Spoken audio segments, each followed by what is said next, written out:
You're going to lose sleep. You'll doubt whether it'll work.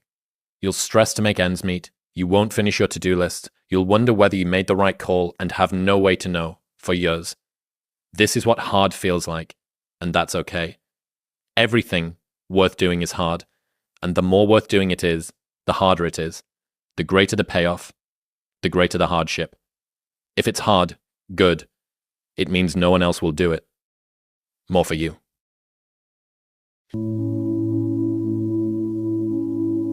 Start with action and make small promises to yourself that you don't break.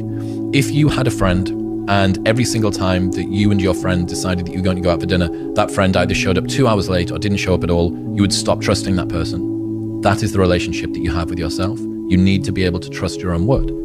And a lot of us don't, because life is very convenient and it is easy for people to not stick to the promises that they set themselves, because our ability to be idealistic is always going to outstrip reality's ability to deliver that to us.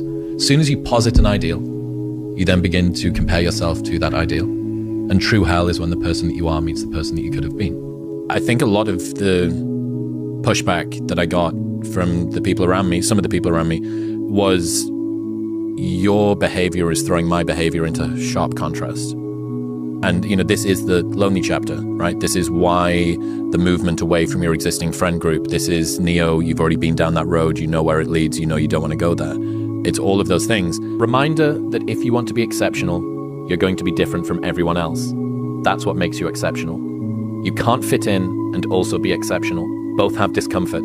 When you fit in, you have internal conflict because you're not being 100% you. When you're exceptional, you have external conflict because everyone sees you as different.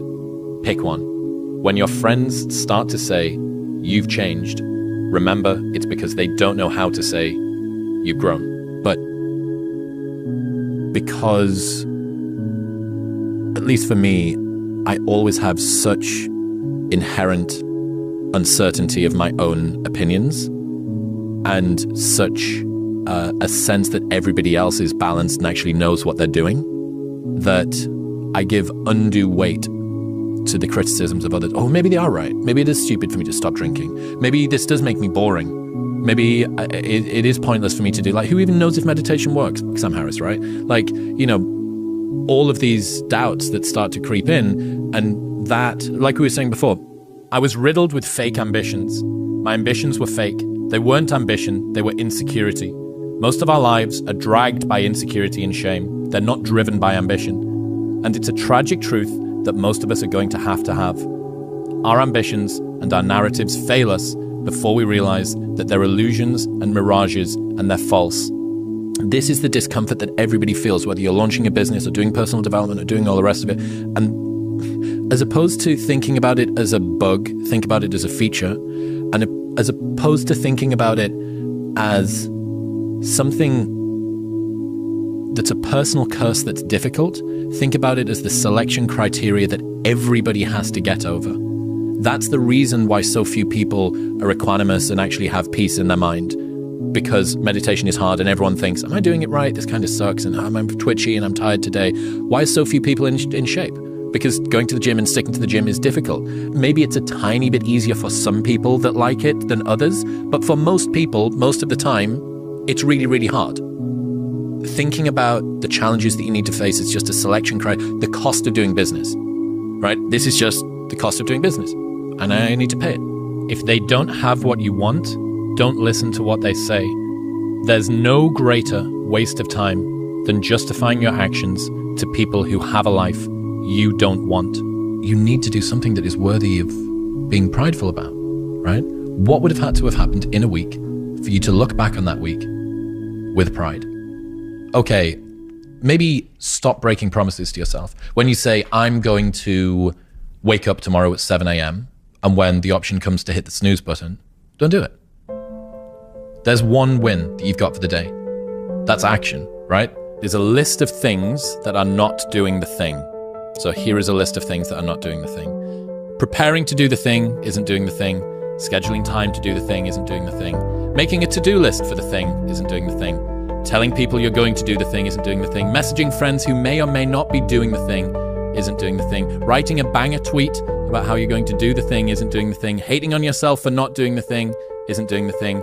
Hating on other people who have done the thing isn't doing the thing. Hating on the obstacles in the way of you doing the thing isn't doing the thing. Fantasizing about all of the adoration you'll receive once you do the thing isn't doing the thing. Reading about how to do the thing isn't doing the thing. Reading about how other people did the thing isn't doing the thing. Reading this essay isn't doing the thing. The only thing that is doing the thing is doing the thing. And I love this insight. Ambition is when you expect yourself to close the gap between what you have and what you want. Entitlement is when you expect others to close the gap between what you have and what you want. So I learned about this idea called the region beta paradox, right? So the region beta paradox, imagine that if you were to go a mile or less, you would walk it. And if you were to go more than a mile, you would drive it. Paradoxically, you would go 2 miles quicker than you would go 1 mile. So that means that sometimes worse situations can be better than better situations. And this is an issue when if you only decide to act after you cross a certain threshold of badness or whatever, you can end up being stuck in region beta. So for instance, the friend that should leave his job really needs to leave his job, but it's just about passable. His boss isn't that much of a dick. Maybe the benefits are okay or whatever. Or the person that's in a relationship with someone that they really don't want to stay with, and it's not that brilliant, but it's not that bad. They don't abuse them. Everything's okay. The person that stays in an apartment that's got some mold on the ceiling, but it's not too much mold and whatever. All of these people would be better off if their situations were worse, because it would galvanize them into actually doing something. You understand what I mean? Yeah, I do. You can get stuck in this chasm of comfortable complacency that sits somewhere in the middle. If things are good, great, no problem. If things are bad, great, activation energy to go and make them good. If things are just about passable, you end up being comfortably numb. Here's how to get older without getting better. Keep relearning the same lesson. If you keep making the same mistake over and over, the mistake isn't the problem. You are. And now the bar is set so low. Yeah. Goggins said this in the episode with me, and it gave me chills when he said it. He was like, it's so easy to be successful nowadays because people are weak. Yeah. Everybody's weak. Dana White says it as well. Yeah. I tell my kids, it is so easy. If you are even a weekend savage, you will run these kids over. Yeah. If my life was a movie and someone were to watch it, I hope they'd be inspired to take risks. Not just risks to achieve success, but embrace feeling. Both pride and shame, fear and excitement. Personally, I want to experience as much life as possible, and that only happens when you embrace the highs and the lows.